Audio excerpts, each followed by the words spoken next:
Hello, so my name is Derek Todd and I'm from Deaf Scotland. So today we have somebody with us, and if you would like to introduce yourself. Yes, my name is Natalie Greenall and I'm a BSL user. Perfect. So as you know, that the 5-year anniversary of the BSL Scotland Act is coming up. I would like to ask you, how were you involved with the BSL? Say for example, bill development, the BSL language, national or authority plan. How did you get involved? Well, I was involved with the National Advisory Group, working with the Scottish Government for about a year and a half. That was a fantastic experience. Oh, you're right. With regards to the NAG and the membership, you were a representative for members all over Scotland, and you were involved. Had you been involved previously with the NAG? Because you, if I could go on. Yes. Now I had lots of experience at the time with regards to barriers that I'd faced. I was pregnant at the time as well, and I realised how, I suppose, bad access to sign language and information because of the barriers. I mean, that's very helpful because as a new mum, being pregnant, you're looking for all this information, resources, and you just couldn't get them. So, this is now 5 years ago, and it was Thursday the 17th of September 2015.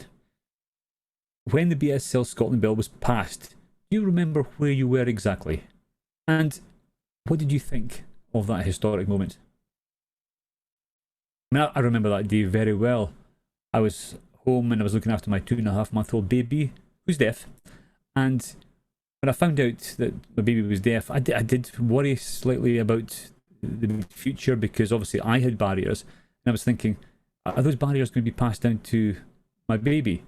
But when the announcement was made, I felt very, very emotional and thought, oh, thank goodness, because this might change things. This could change things for my baby. And I remember holding the baby, watching the screen, watching Parliament, and then when it got finally passed, it was like there was a weight off my shoulder, and I thought, yes, there's going to be a better future. I mean, that's really hit me, because I felt a bit emotional of what you just said there. Because as a mum with a son, I mean, how old are you now? He's 5. Wow. So what sort of other things did you feel had been lifted off your shoulders? I mean, I remember back then that it changed you. Did it change your life? So when the bill was passed, I did think, right, okay, barriers won't be there anymore. I mean, I can go for appointments with my son, and without having to, ask for interpreters all the time. It was their responsibility to provide interpreters for appointments. For example, at school, the rights of my son were that they would get interpreters when he was at school. So because BSL is an official language, my son has that right for interpreters or signers to be provided at school. And for me, that was a huge relief. In fact, you might be a role model for other parents with deaf children, and other people might think, how did you get by, and what did you experience? So that's fantastic. So now, this is now 2020. 5 years have passed. Fast forwarding 5 years, what does it mean to you now? And you've talked this about your son and about yourself. What impact has the last 5 years made to your life? It's made me feel that I do have the right to access my language, access information in my language. And now, because it is an official language, I just feel that it's my natural right. Now, yes, there are some areas that need improvements. However, I feel it's a little bit easier now that I can just say, I want information in sign language. I want an interpreter. And because of that being passed, I do feel life is a bit easier. I feel maybe a little bit stressed now. I mean, 'cause I've seen some improvements in some areas, but I mean, some things aren't still great. But can you explain? I think some areas might be have maybe worsened slightly. I mean, in some areas are a lot better. Now, my son has got full-time support in work. However, of course, yes, there is still a lot of campaigning to be done and information, that we need to get through to the relevant bodies. But for example, the council's website still hasn't been translated into sign language. I understand it's a slow process, but it's been 5 years, and I kind of think, oh, come on. So a lot of the information we get is in written English, and that needs to be obviously changed into sign language. For example, also hospital appointments. Most of the time we get interpreters, and they're just provided, whereas previously we would have to persevere and ask all the time. Now, the hospitals have been using VRS screens, so what they call it the interpreter on wheels. Sometimes it's just not appropriate. Now, it's okay for quick chats with the reception, but not actually for actual appointments with the doctors or nurses. I think what we need to do is reinforce what our rights are, is that interpreters need to be there face to face for quite important appointments. So people have gone out to hospital and they've been supplied a tablet, and we've had occasions where regionally it's different all over the place, and people have been supplied a tablet and they can't see what's on the screen because of reflections, because of the way the room is. You have the right to ask for an interpreter to be there. Now, some areas are brilliant, absolutely brilliant, and it's easy to bring that up, but some areas aren't so. I mean, that was great what you just said just there, and when you were talking about some areas were a lot better and some areas aren't. I mean, obviously just now with the global pandemic, people are having to adjust to doing a lot more online or digital work. So yeah, it's interesting.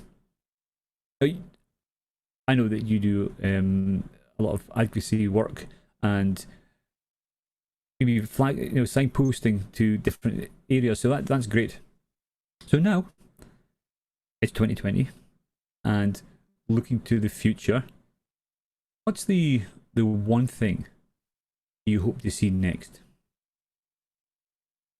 Now, if you had a Harry Potter magic wand, what would you magic up? Well, I think I would like everybody to learn British Sign Language. Now, I know that it's not going to be easy, but it would be lovely. I think it would be good if more BSL courses were launched. I think from my family experience, courses were far too expensive and prohibitive to join. So there needs to be funding in place for people to be encouraged to take up British Sign Language. So that is one aspect I think that I would like to see. And if there could be any help for costs, and then if people learnt sign language, then it would make it more visible, and things would become more accessible. So obviously it depends where you live as well. Depends on which council, which third sector organisation, if they can give you it for free or a reduced cost. Now, if there was a BSL curriculum at school, that would be great. I mean, my mum would love to learn sign language, but she says it's far too expensive. So she says, oh, forget it, not get involved. So for family reasons, it would be nice. But I'm kind of looking into how we can improve that area.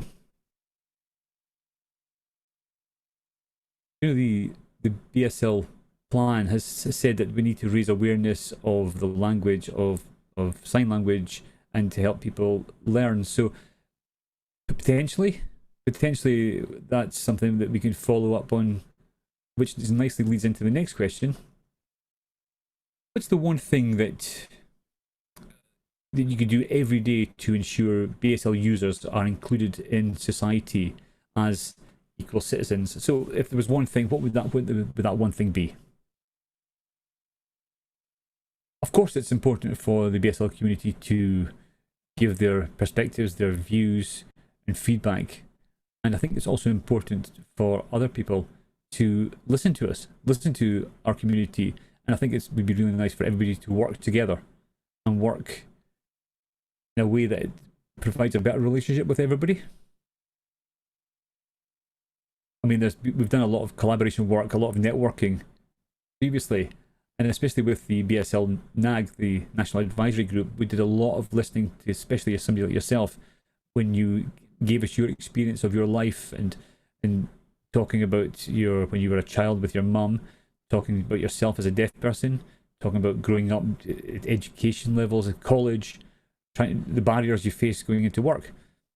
So that was very, very interesting, and I thought you've been very helpful giving your ideas. And now, do you still do the same with regards to the NHS? Yes, I thought, from my experience, it is nice to, if you're able to work with other people and work in collaborative, that it succeeds. So people working together does help. Now, obviously with regards to coronavirus, but previously I was involved at the BSL counselling group, and they had told us their aims, and we fed back to find out what they were looking for and what areas they could improve in. So there was only 3 deaf BSL users in the group. Now we feel that there needs to be a lot more. However, 3 is better than nothing. So once hopefully coronavirus ends, that we can then get more deaf people, more BSL users involved, working together with the organisations. Natalie, well, thank you very much. Thank you for your time. Thank you for your support over the last 5 years, especially with the BSL Scotland plan and your local council and NHS. So really, well, thank you very much, and hopefully you can continue and we can work together and you can feed back your experiences. Now, is it right? You've got 2 boys, are they both deaf? One's deaf and one's hearing. Wow, you just got a huge mixture. So the first language is BSL anyway, so that's good. Listen, Natalie, thank you very much again for your time. Really appreciate it. And look forward to working with you again soon. Thank you very much.